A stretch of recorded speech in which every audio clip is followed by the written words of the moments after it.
Em 2017, com uma experiência de 2 décadas de reportagem em diferentes pedaços da Amazônia, a jornalista e escritora Eliane Brum decidiu se mudar para Altamira, cidade do Pará virada pelo avesso pela construção de Belo Monte. No episódio dessa semana, ela explica por que considera que o Médio Xingu viveu um fim de mundo com a instalação da hidrelétrica, e por que tudo o que aconteceu lá nos últimos anos é um prenúncio do que o Brasil e o mundo vão enfrentar com a intensificação da crise climática. Para Eliane, conscientes ou não das consequências do aquecimento global sobre a vida no planeta, quase todo mundo se comporta como os negacionistas, ignorando que é preciso agir com toda a urgência possível para atenuar a catástrofe. A escritora acaba de lançar Banzeiro Ocotô, uma viagem à Amazônia centro do mundo. No livro, ela combina apuração jornalística e relato em primeira pessoa do seu percurso e tece uma trama que escancara as forças de destruição da Amazônia e também aponta as possibilidades de resistência dos povos da floresta. Eu sou Eduardo Sombini e este é o Ilustríssima Conversa.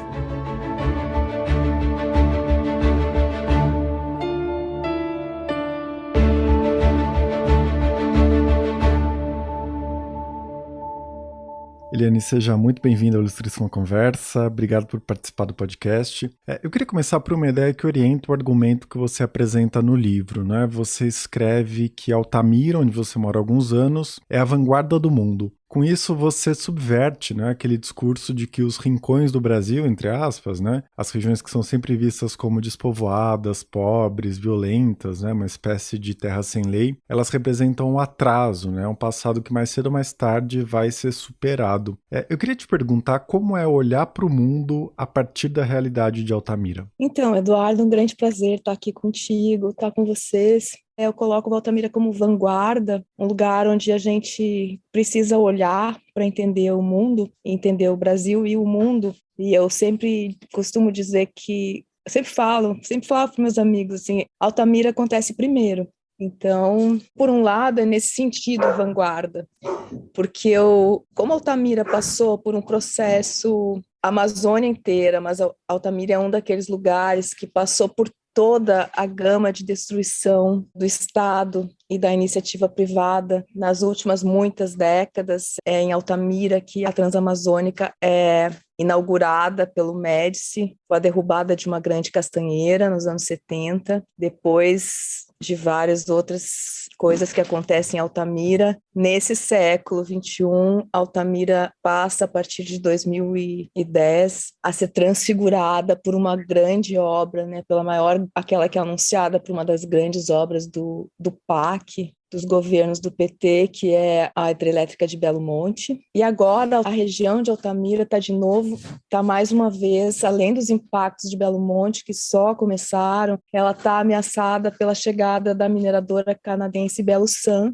que tenta instalar aqui o que ela anuncia como a maior mina a céu aberto de ouro, numa região que já é extremamente impactada por Belo Monte, que é a região justamente que está secando, que é a Volta Grande do Xingu. Então, Altamira é um dos lugares mais destruídos, onde a destruição da Amazônia, ela nunca parou de acontecer, e obras paradigmáticas da história do Brasil, do Estado e na iniciativa privada aconteceram aqui. Então, eu digo isso porque, nesse sentido, ela é vanguarda no sentido de que o que acontece quando se destrói o planeta, a gente pode ver aqui. Na minha interpretação, a partir da minha investigação jornalística de tantos anos aqui, Altamira é um lugar onde aconteceu uma emergência, uma crise climática localizada, a partir especialmente de Belo Monte.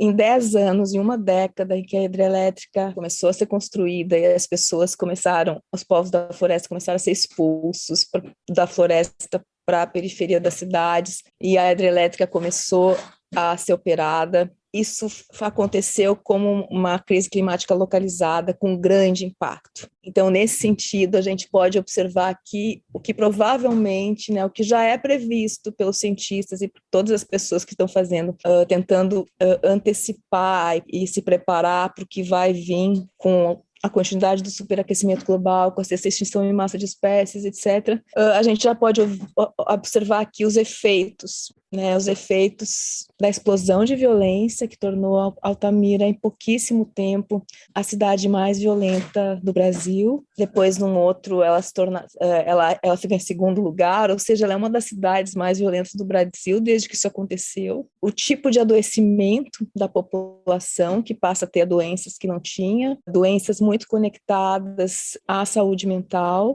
Em 2020, algo que eu acredito que deve nos alertar muito particularmente, que é em 2020, pouco antes de começar a pandemia, Altamira viu uma série de suicídios de adolescentes. Aqueles que eram crianças quando a hidrelétrica começou e se tornaram adolescentes nesse processo de profunda, repentina e acelerada transfiguração da cidade, do ambiente, e muitos de arrancamento da floresta. Teve uma série de suicídios muito acima da média de outras cidades, qualquer outra cidade do país, e também da média nacional, e grande parte deles em bairros que foram construídos pela Norte Energia, a dona de Belo Monte, ou em bairros extremamente afetados pela hidrelétrica. E essa série de suicídios foi conectada pelos especialistas com justamente essa transfiguração do ambiente, do modo de vida, da quebra dos laços que aconteceu por obra de Belo Monte. Então, nesse sentido, eu falo que Altamira é um lugar que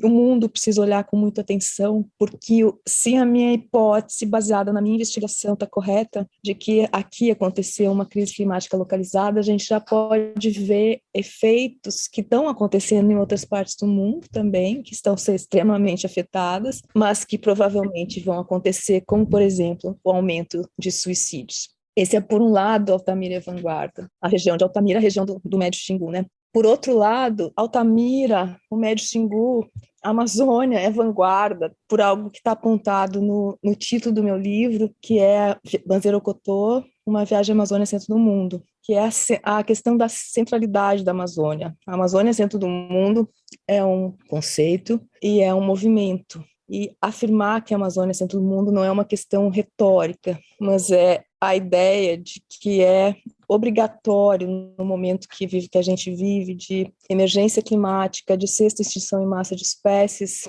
que as centralidades sejam deslocadas e que hoje os centros do planeta são suportes naturais de vida, suportes de natureza, como os oceanos, como as florestas tropicais, sendo a Amazônia a maior de todas elas. Se a gente não deslocar as centralidades, a gente não vai ter condições de enfrentar a crise climática. E isso não quer dizer só um deslocamento geográfico, geopolítico, é uma centralidade também de que tipo de pensamento deve nos liderar, de que tipo de conhecimento deve nos liderar para enfrentar o que a gente já está vivendo, né? A gente já está vivendo num planeta pior e tudo indica que viveremos, especialmente as próximas gerações, as gerações que já nasceram, num planeta bem pior para a nossa espécie. E esse deslocamento tem a ver com a sua mudança para Altamira também, né? Essa afirmação da Amazônia como centro do mundo está relacionada à sua decisão de sair de São Paulo, onde você morava, e se mudar para Altamira, né?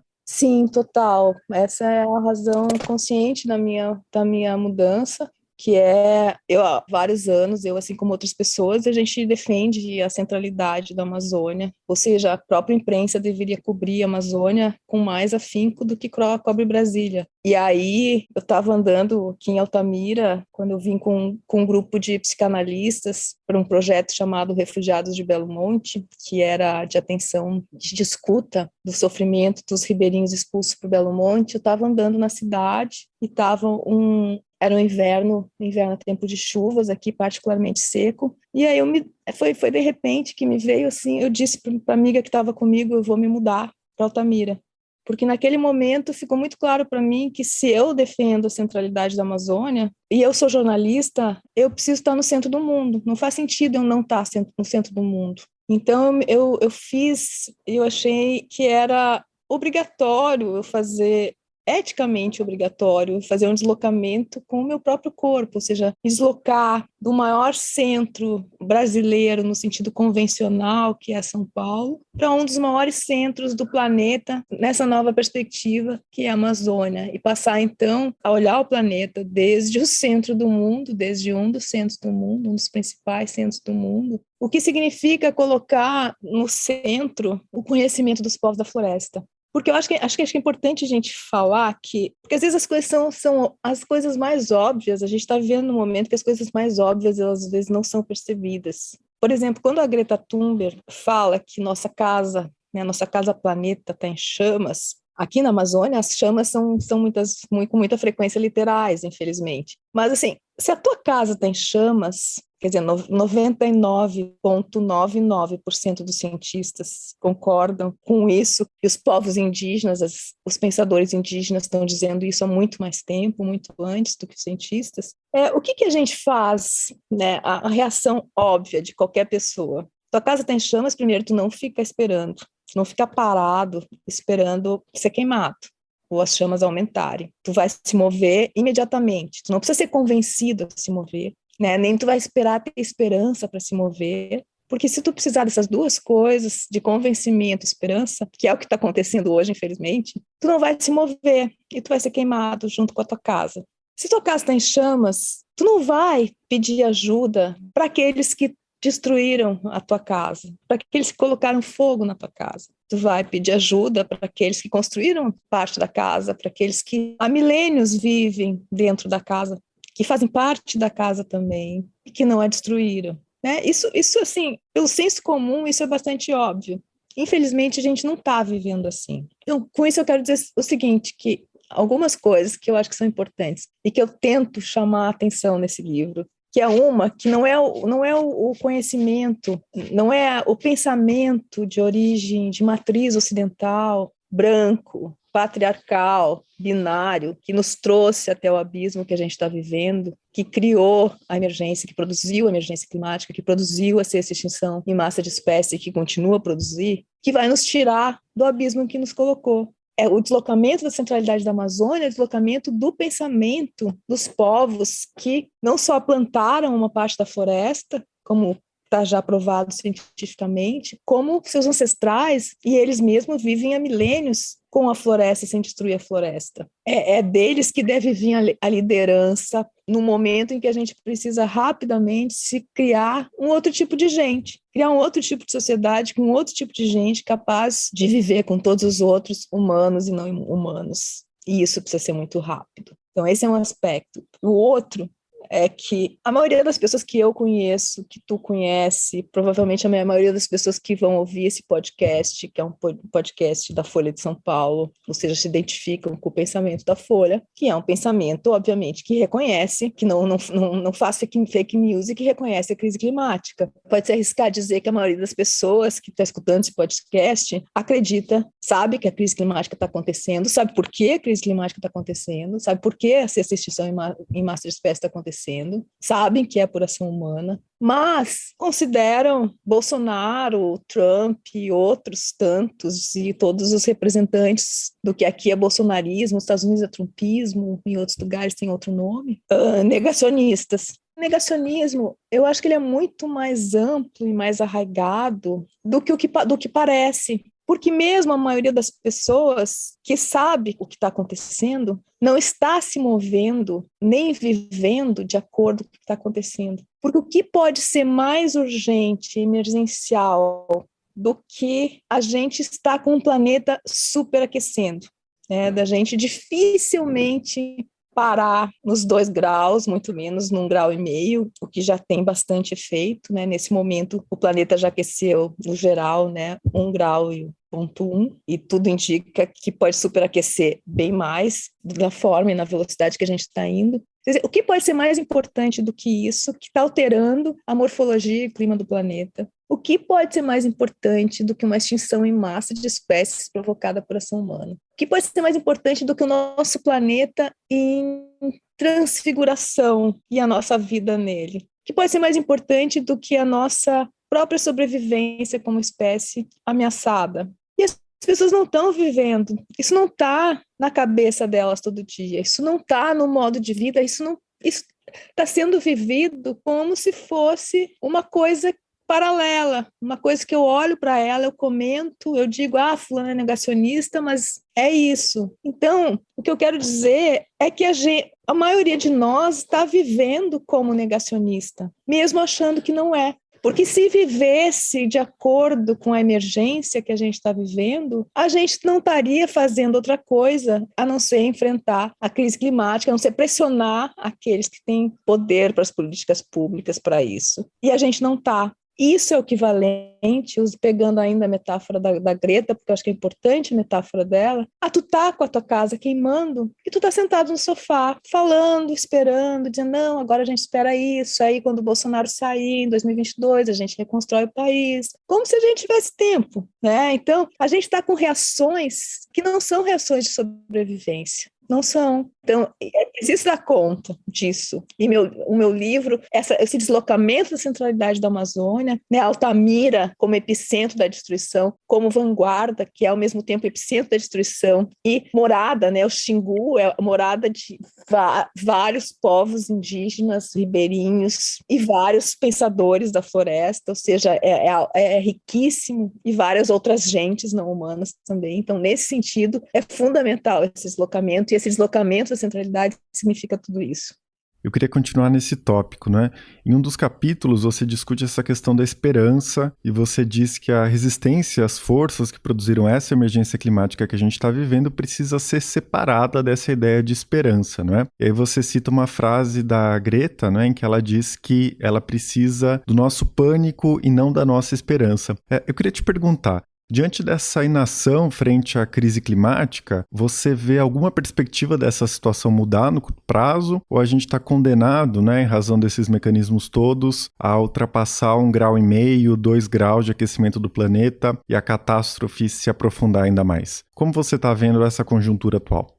Eu sempre tenho muito cuidado, toda vez que eu falo da questão da esperança, a questão da esperança, como eu escrevo no meu livro, ela vira o tópico, ninguém mais fala da emergência climática. Quando eu estou num debate, se eu estou numa conversa e eu falo da esperança, parou, ninguém mais fala da emergência climática, da extinção em massa de espécies, do horror que a gente está vivendo. Não, a questão é como assim tu está atacando a esperança. Então é importante dizer, eu não tenho nada contra a esperança, muito pelo contrário. Acho a esperança uma coisa muito bacana, não sou uma inimiga da esperança. O que eu quero dizer é que na emergência que a gente está vivendo e que a maioria está negando, a esperança pode ser um luxo que a gente não tem. Então, se a gente precisar de esperança para lutar pela nossa própria sobrevivência, então vai ser muito difícil. E, de novo, eu uso a mesma metáfora. Se está na tua casa pega fogo, tu vai pensar, mas eu tenho esperança de sair daqui vivo? Eu tenho esperança de apagar o fogo? Não, tu não vai pensar, ninguém vai ficar pensando nisso. Tu vai reagir, porque tua vida está ameaçada.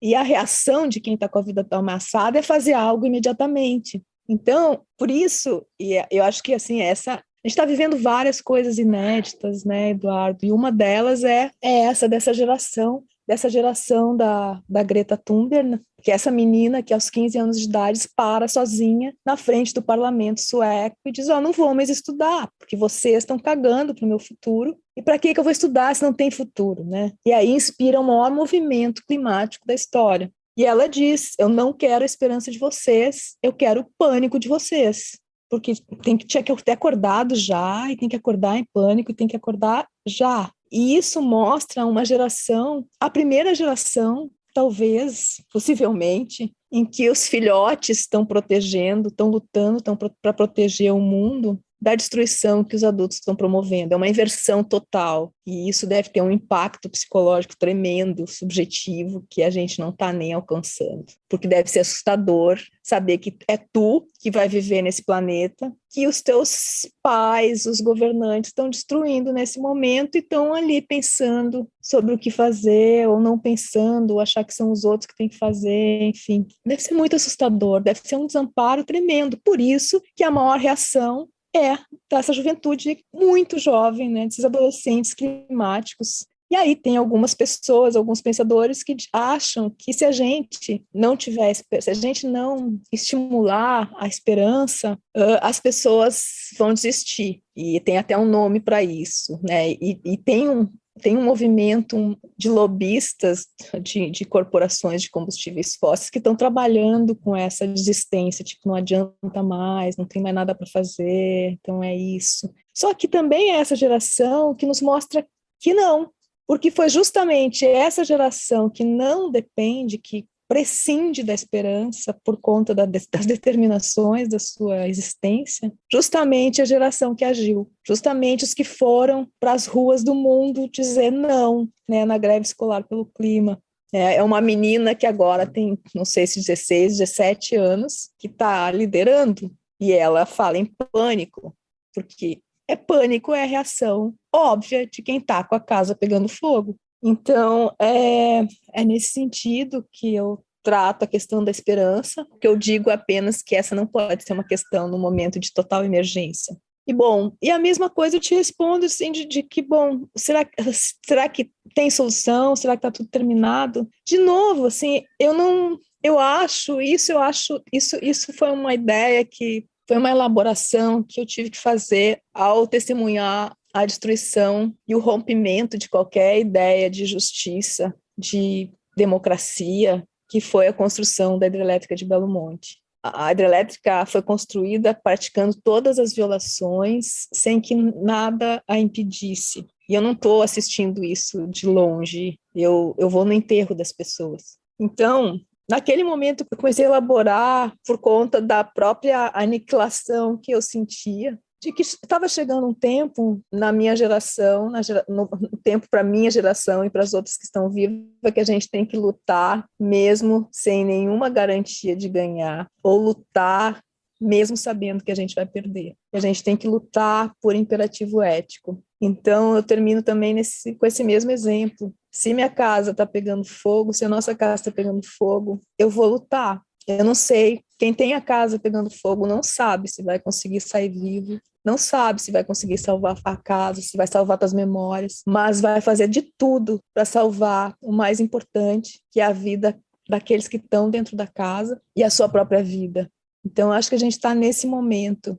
É muito difícil o que a gente está vivendo, com os governantes que não por acaso estão nesse momento, como Jair Bolsonaro, com tudo que ele representa, porque Bolsonaro é criatura, não é criador, e o que ele representa vai continuar ativo muito depois dele, e esse é o nosso grande problema aqui no Brasil, mas esse é um fenômeno também global. Então, a gente reverter a destruição dos suportes naturais de vida, como a Amazônia, barrar o superaquecimento global em mais de em 1,5 grau, é muito difícil. É muito difícil, especialmente também com a negação da maioria das pessoas. Mas a gente vai lutar. A gente vai lutar. Tem muita gente lutando, muito menos do que deveria, mas tem. Como aqui na Amazônia, né? Esses povos todos lutam há séculos e não param de lutar. Então, é isso. Se a tua casa tem, levanta e luta. Bom, uma questão que dialoga muito com isso é aquele momento do livro em que você diz que percebeu aí na Amazônia que o fim do mundo não é um fim, mas é um meio, não é? Essa frase aparece em vários trechos em que você reflete sobre essa possibilidade, não é, de os povos indígenas nos ensinarem a viver nesse planeta em colapso climático. Você pode explicar um pouco melhor essa ideia, não é, da catástrofe como um meio? Primeira vez que essa ideia apareceu foi numa entrevista pública que eu fiz com o Eduardo Viveiros de Castro na Flip em 2014. E ele disse uma frase que para mim se tornou antológica, que é: os indígenas, já viveram o fim do mundo dos indígenas aconteceu em 1500. Talvez eles possam nos ensinar a como viver depois do fim do mundo. E aí eu acrescento isso, apesar de tudo que a gente fez e faz contra os seus corpos. Então, naquele momento, essa frase para mim foi muito impactante e me fez pensar, mas eu acho que eu só pude entender ela por completo ou ampliar minha compreensão dela a partir do momento que eu passei a viver aqui com os povos da floresta, não só os indígenas, mas também os ribeirinhos, os quilombolas. Porque é isso, né, Eduardo? Assim, se a gente pensar no Brasil, o Estado-nação é um país fundado sobre corpos humanos, primeiro o dos indígenas e depois os dos negros escravizados. Então, o que a gente tem aí? Entre os séculos XVI e XVII, mais de 90% dos povos indígenas foram exterminados, a maioria deles por vírus e bactérias trazidos nos corpos dos invasores. E assim se seguiu por séculos. Aí, mesmo assim, por 5 séculos de constantes ataques, em que o projeto sempre foi o de exterminar / assimilar os indígenas, a partir da Constituição de 88, especialmente os indígenas, a população indígena no país passa a crescer. Esse é um enorme exemplo de resistência. Aí a gente tem os negros escravizados. Se a gente pensar que a abolição formal da escravatura foi em 1888 e a primeira política pública de inclusão dos negros no país aconteceu mais de um século depois, no governo Lula, com as cotas raciais, ainda assim com uma grande revolta de parte das elites, uma grande reação de parte das elites, contrária de parte das elites, a gente pode ver um enorme exemplo de resistência desses povos. E, mesmo com tudo isso, os negros são a maioria da população brasileira. Então, a gente tem aí, entre os indígenas e os negros, um exemplo monumental de resistência, que é o que pode nos tirar do buraco que a gente vive nesse momento. Então, nesse sentido, para essas populações, por seus ancestrais, porque elas coletivamente representam, o fim do mundo já aconteceu várias vezes. E muitos morreram, e horrores aconteceram, mas coletivamente os indígenas e os negros resistem. Se a gente pensar de novo, né, Altamira como uma vanguarda, posso afirmar e defender isso com fatos, documentos e o que for, que Belo Monte foi um fim de mundo. O efeito de Belo Monte nessa região foi um fim de mundo. Então, essa região onde eu vivo agora acabou de viver um fim de mundo. E está localizadamente prestes a viver outro fim de mundo, caso o Belo Sun consiga se instalar, a mineradora canadense consiga se instalar na mesma região que foi a mais impactada por Belo Monte, que é a Volta Grande do Xingu. Então, nesse momento, a região de Altamira, aqui no Médio Xingu, está entre 2 fins de mundo. Tem um cujos efeitos só estão começando, que é o de Belo Monte, e outro que está tentando se instalar agora. E as pessoas continuam lutando, e as pessoas continuam resistindo. Então, o que eu aprendi aqui foi essa, que a gente pode chamar de vida em catástrofe. É viver no meio da catástrofe e com a ideia de que o fim do mundo não é fim, o fim é meio. Porém, e é com isso que a gente vai ter que lidar daqui para frente. Porque apesar de todos esses fins de mundo vividos, o que a gente está vivendo no planeta hoje é algo que a gente nunca viveu. É algo que o Davi Copenaua Yanomami chama de a queda do céu, algo também sem precedentes. E a gente vai precisar lutar.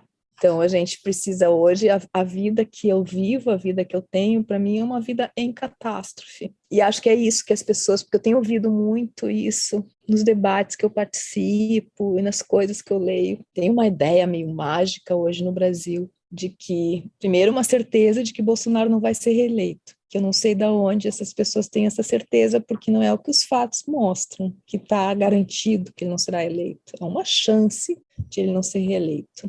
Mas mesmo assim, muitas coisas podem acontecer, está muito cedo. A outra é que, ok, ele não será reeleito. Primeiro que Bolsonaro é criatura, o que ele representa vai continuar ativo. Mas segundo, a gente não está vivendo um momento como outros no mundo, assim, que a gente pode dar exemplo pegando na Europa, a reconstrução da Europa no pós-guerra, ou a reconstrução da democracia no Brasil pós-final da ditadura empresarial militar na década de 80, a partir da década de 80. Essa ideia de que as gerações mais velhas, né, da minha geração têm hoje, que hoje me parece um pensamento mágico. De que, bom, então vai acabar esse pesadelo, como se o pesadelo não fosse o resultado de séculos de coisas não resolvidas, como o racismo estrutural, por exemplo, e tantas outras. Mas vai acabar a ideia de que vai acabar o pesadelo, então a gente vai ter tempo de reconstruir o país. Não, não vai ser assim. Não vai ser assim porque a gente não tem tempo. A gente vai ter que, entre aspas, reconstruir o país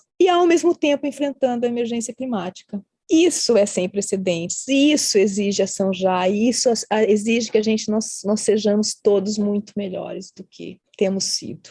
E nesse momento, a Amazônia, da qual depende a regulação do clima mundial, do clima do planeta, está muito perto do ponto de não retorno. A gente não está mais falando em décadas, a gente está falando em anos, se continuar essa destruição acelerada desse momento. Então, a gente só pode reivindicar não ser chamado de negacionista se a gente fizer uma aliança, todo mundo, agora, já, para impedir que a Amazônia e seus povos continuem a ser destruídos. Não tem nada mais importante do que isso nesse momento. É isso ou isso. E o meu livro é justamente uma tentativa de fazer esse convite para a luta. Com certeza. Bom, em relação a essa questão política, né, você falou que talvez o Bolsonaro não seja reeleito em 2022, e eu fiquei pensando, né, como você aponta no livro, que a destruição da Amazônia ultrapassa as linhas político-ideológicas dos governos ao longo do tempo, né, ou seja, existe um modelo de exploração da Amazônia que teve um ápice na ditadura militar, mas que não foi completamente transformado depois da redemocratização. Você lembra várias vezes no livro, né, por exemplo, que Belo Monte, que é um dos maiores monumentos desse modelo de grandes obras, que desconsidera a floresta e os povos da Amazônia, se concretizou no governo mais à esquerda que o Brasil já teve depois da ditadura. Considerando esse histórico, né, você acha que faz mais sentido investir nessa articulação da sociedade civil, não é, das populações que resistem a esse modelo de desenvolvimento, mais do que a luta político-institucional? Como você enxerga as possibilidades dessas duas arenas para reverter a destruição da Amazônia? Eu acho que a gente tem que lutar em todas as frentes. Infelizmente, a geração que está no poder, que é em grande parte a minha, é uma geração de negacionistas, mesmo de gente que diz que não é negacionista. E, majoritariamente, se a gente pegar o Brasil, com quadros que desconhecem a Amazônia e desconhecem a complexidade do que a gente está vivendo da emergência climática. Então, é muito importante quem vai governar o Brasil, é muito importante que nas próximas eleições a questão da Amazônia esteja no centro do debate. O ano que vem, no debate das eleições, os candidatos, claro, não Bolsonaro, mas precisam se comprometer profundamente com medidas urgentes a ser tomadas. Mas a gente só vai conseguir com o envolvimento de toda a população, porque a gente não vai esperar que esses políticos que estão aí, que o novo governo vá fazer o que precisa fazer sem uma enorme pressão interna e externa. A gente precisa apontar, precisa lutar mesmo, precisa se articular para lutar pela Amazônia em todas as frentes, pressionando os governantes, mas indo muito além disso. A gente precisa se tornar outro tipo de gente também. A gente precisa voltar, ser capaz. Eu acho que a luta só é possível, isso eu também aprendi aqui, porque o sistema capitalista e o neoliberalismo, eles destroem a ideia de comunidade. E o que mantém a luta ativa aqui na floresta, pelos povos da floresta, é o conceito do coletivo, é o conceito da comunidade. A gente precisa ser capaz de criar comunidade e de lutar por um comum. E a causa comum que a gente precisa é a luta pela Amazônia, e a Amazônia no sentido amplo. A Amazônia com todos os seus povos, que são povos que fazem parte da floresta, e a Amazônia como um tipo de pensamento, de outra maneira de existir, outra maneira de ser e de estar nesse mundo. Porque isso também é uma coisa que, pessoalmente, eu tenho pensado muito, porque às vezes, nesse horror que a gente está vivendo, né, no Brasil, um horror de várias maneiras, eu vivo com muita alegria. E não porque eu esteja desconectada, mas exatamente porque eu estou conectada. E aí eu tenho ficado pensando, porque às vezes me perguntam sobre isso, a resposta que eu encontro é que eu consigo viver com muita alegria, eu consigo viver bem no meio do horror, bem no sentido, né, com serenidade e com alegria, porque eu vivo em comunidade, porque eu luto em comunidade, porque eu estou junto com outros. Então, o conceito de comunidade é um conceito muito, muito fundamental para a gente ser capaz, como a própria estratégia de luta. E eu acho que todos nós precisamos encontrar naquilo que a gente faz uma forma de enfrentar a magnitude do que a gente está vivendo. né? A gente precisa fazer mais do que a gente sabe fazer, a gente precisa fazer mais do que a gente já fez, a gente precisa ser melhor do que a gente já foi, e a gente precisa fazer e ser agora. É esse o sentido de urgência, assim, que eu gostaria de passar para as pessoas. A gente está em urgência, a gente está em catástrofe, a gente precisa estar junto e lutar pela Amazônia. E tem muito para lutar pela Amazônia. Eliane, para a gente encerrar, não é? No começo você falou das razões conscientes de você se mudar para Altamira, esse giro em tratar a Amazônia como um centro do mundo, não é? Mas no livro você também fala das razões inconscientes e subjetivas. Você citou agora a ideia de estar junto com outras pessoas, de construir comunidades, não é? Você recorre muito à centralidade do corpo, nessa sua experiência pessoal de reflorestamento, como você chama, né? E esse estar junto com outras pessoas, tanto humanas quanto não humanas, né? O que a gente poderia chamar de natureza, né? Os bichos, as plantas, enfim. Você conseguiria falar sobre essa dimensão, né, do seu percurso nos últimos anos? Como é essa experiência de tentar se reflorestar, né, e se conectar com outros, né, humanos e não humanos? É isso, como tu falou, a razão consciente é da centralidade da Amazônia, né? Um conceito que eu trabalho há bastante tempo. Mas teve esse movimento inconsciente, o inconsciente é muito determinante de tudo aquilo que a gente faz, que foi se tornando consciente à medida que eu fui vivendo aqui, fui tentando entender, e também à medida que eu fui escrevendo esse livro, que esse livro também é uma forma de eu mesma entender meu percurso. Primeiro, a ideia do corpo, para mim, é muito forte, porque eu acho que a gente precisa fazer os deslocamentos com o corpo. Eu falo também no livro que as pessoas, quando vêm das cidades, especialmente das cidades do Centro-Sul para cá, elas adoecem e elas culpam de tudo, a água, a comida, a diferença e tal. Mas pelo que eu observo, a minha conclusão é de que as pessoas elas adoecem de overdose de corpo. Cada vez mais se vive com uma ideia, um pensamento mágico de que nem se fala de pensamento mágico é uma coisa interessante, mas uma ilusão de que elas podem viver sem corpo. E também tem essa promessa, né, da inteligência artificial e essa promessa tecnológica de que no futuro, enfim, é uma ideia de que se pode viver sem corpo, se pode ter uma vida sem corpo. Então se trata primeiro o corpo não como o que a gente é, mas o corpo como um objeto de intervenção, um objeto sobre o qual a gente age, um objeto que a gente alimenta, um objeto que tem função, mas que poderia ser ignorado, é o que se faz da maioria das pessoas na frente do computador, ou do tablet, ou do celular, whatever. E aí, quando as pessoas vêm para a Amazônia, esse corpo se reencarna imediatamente, porque aqui é um lugar impossível de negar o corpo. Primeiro, porque o calor é avassalador. Segundo, porque o tempo inteiro tem algum outro ser vivo te picando, te roçando, se esfregando em ti. Tem sempre meu corpo tem sempre muitas coisas vivas sobre ele. É impossível, eu tenho consciência de que sou corpo 24 horas, inclusive quando eu durmo, porque eu durmo e eu estou me coçando e tem alguma coisa passando, e eu acordo com uma aranha, esses dias tinha uma lacraia, enfim,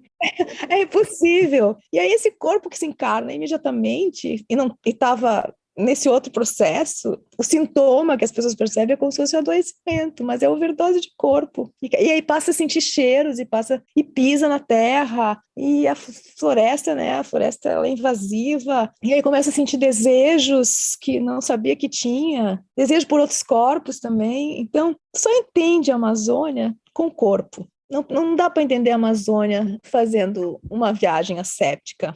Precisa botar o corpo aqui. E essa é uma das ideias que me traz aqui para cá, é um dos desejos que me traz aqui para cá, de me encarnar, de me reflorestar, a ideia de que, e que eu falo também, às vezes, de me desbranquear, que é algo que precisa ser bem explicado para não ser mal entendido. Eu sei perfeitamente que eu sou branca, que vou morrer branca, jamais vou deixar de ser branca, e falo como branca. Mas ser branca é um determinante de uma existência violenta. Mesmo eu não sendo racista, e eu não sou, mas vivendo num país estruturalmente racista, eu me torno uma pessoa violenta, porque desde a hora que eu acordo até a hora que eu durmo, eu estou convivendo com pessoas negras em posições, em trabalhos mal remunerados. Eu estou vivendo num país em que os negros morrem mais cedo, em que os negros têm menos acesso à educação, em que as crianças negras morrem mais, e que as mulheres morrem mais de parto porque são negras, em que toda a violência são mais sofrida pelos negros. Então, isso me coloca no sentido da responsabilidade coletiva, que eu acho que culpa não serve para nada. Então, não falo mesmo em culpa, mas eu falo em responsabilidade coletiva, no sentido que a Hannah Arendt falava, de que eu não sou culpada pelo que aconteceu com os negros e o que acontece com os negros hoje. Eu não sou culpada pelo que os meus antepassados fizeram com os negros, mas eu sou responsável coletivamente por isso. E eu preciso responder a isso. Assim como a gente é coletivamente, a gente se apropria das benesses que nossos antepassados deixaram, a gente também tem que ser reconhecida tem que ser responsável coletivamente pelos crimes que eles cometeram.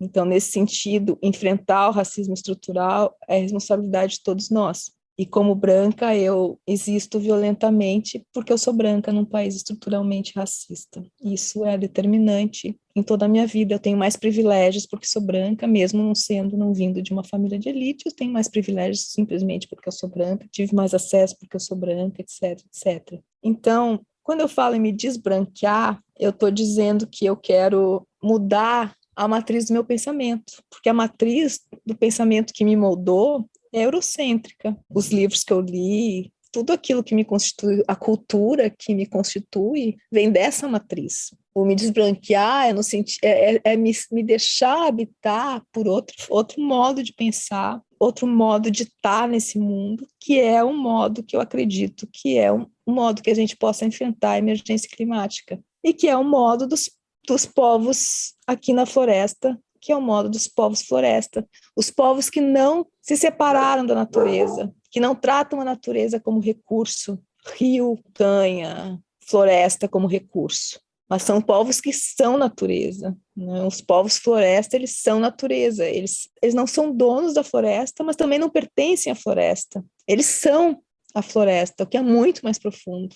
Então, eu queria me tornar alguém que passasse a me entender e a agir no mundo e a viver nesse mundo como natureza, o que obrigatoriamente passa por ter um corpo. Não por saber que se é corpo, um corpo que está em intercâmbio, em troca constante com todos os outros corpos. E também um pensamento que não coloca o humano no centro e no topo da hierarquia. Por isso que para mim é muito importante a questão de tratar pessoas humanas e não humanas, que depois, mais tarde, eu vou falar no mais que humanes e na língua, mas aí é uma conversa mais complexa, que a gente talvez não tenha tempo de fazer aqui, mas de tratar os outros não como os humanos e os animais. Não, somos todos pessoas, tipos diferentes de pessoas em constante intercâmbio. Esse é o planeta.